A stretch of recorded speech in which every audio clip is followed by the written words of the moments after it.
Hi, everybody. In this video, I would like to talk about some main points of Martin Heidegger's The Origin of the Work of Art. So I'll share the screen here.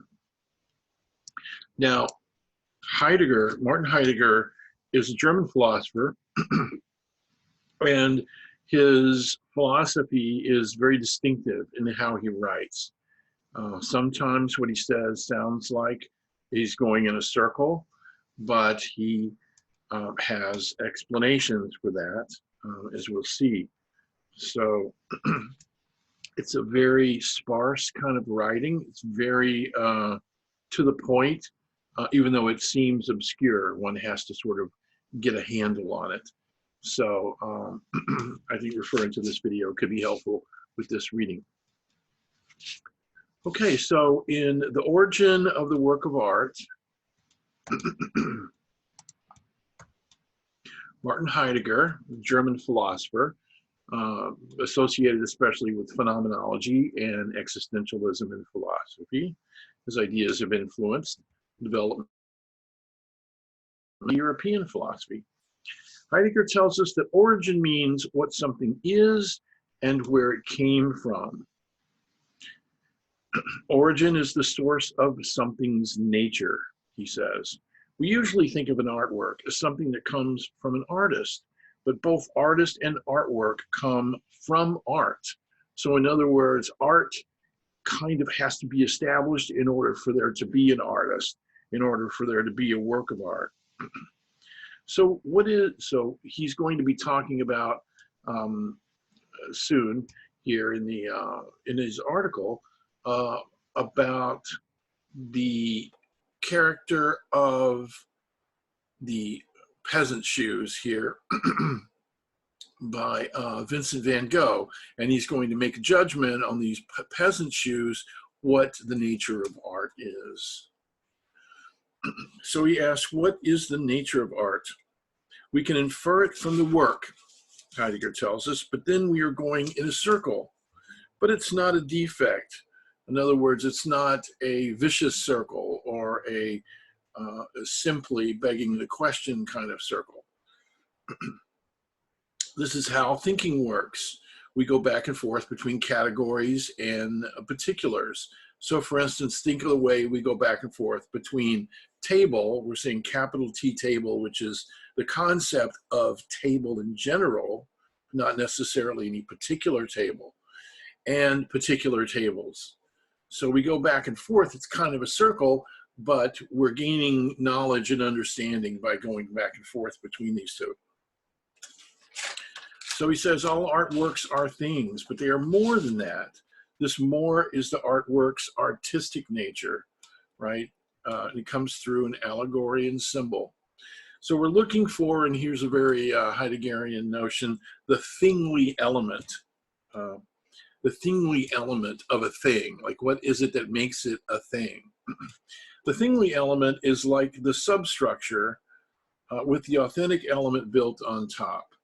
So if you could think of a structure where the thingliness of something is essentially its matter, the stuff it's made from.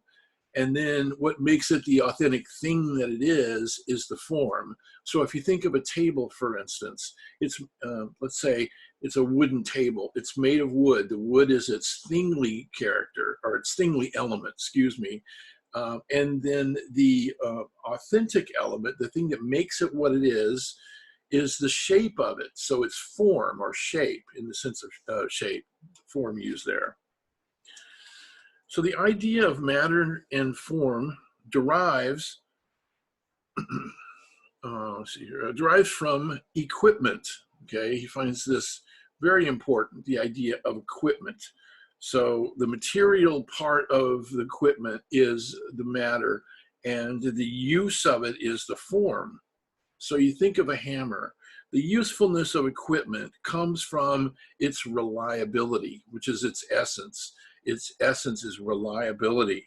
That's the usefulness of equipment, where the usefulness comes from, is that it's reliable. You can go and pick up if every time you went to go pick up a hammer to hammer in a nail, it fell apart or turned into a chicken or defied gravity and started flying away, it would not be useful. And therefore, it really would not be a hammer in the sense of what hammers really are there for. So its essence is that it's a reliable thing. One can use it over and over, like the peasant shoes. She says the reliability is key for those peasant shoes, because he imagines a peasant woman wearing those shoes. She needs to be able to wear them every day to go out into the fields. He says, quote, by virtue of the reliability of the equipment, she is sure of her world. This is the peasant woman. She's sure of her world because of the reliability of the equipment. So the reliability of a piece of equipment makes it possible for her to be and inhabit this world that she lives in. Without reliability, the usefulness of equipment would waste away. Okay, that seems to be pretty clear. We learn all of this because the painting spoke, in a sense, spoke, right? And this is very characteristically Heideggerian. So you have to think a little less scientifically, a little more metaphorically, but also being aware that we learn through metaphor, we learn through analogy and comparison. So the painting spoke in the way that, in Heidegger's terminology, Van Gogh's painting is a disclosure of what a pair of peasant shoes is in truth, right? The artwork is not a reproduction. Let's see, sorry here. The artwork is not a reproduction of some particular entity, but rather is a reproduction of the thing's essence. So that's what an artwork does, like a representational artwork here. It brings the essence of something. Okay.